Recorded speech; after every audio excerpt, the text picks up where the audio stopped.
Mom and Dad developed a relationship that culminated in a 3-week uh, period where they decided to get married.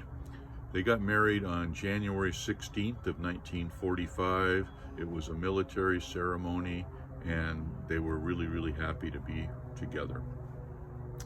Shortly after they were married, Dad had to go back out to sea as he was a lieutenant in the Navy, and he had an important job to do to fulfill his commitment to the United States military. So what I have in front of me is a letter from April the 8th of 1945, less than 3 months after they were married. I'm not going to read the whole letter, but I will read what he said about her, as it gives a pretty good idea of how they felt about each other. Your man hasn't had a chance to weigh himself lately, but I doubt if he's gained or lost a pound since leaving you. Gosh, I hate those 2 words, leaving you. That's the worst thing that ever happened to me. But it followed soon after the best thing that happened to me. Darling, I never knew what living was until we were married. You've made me the happiest and luckiest man in the world.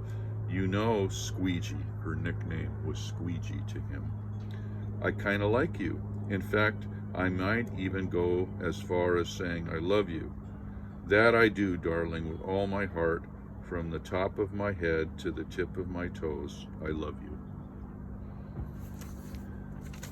4 days after this letter was written, my father's ship was struck by a kamikaze pilot from Japan. My dad survived, but the man next to him was killed instantly. And what that means is that I came very, very close to not being able to give you this tribute to my mother.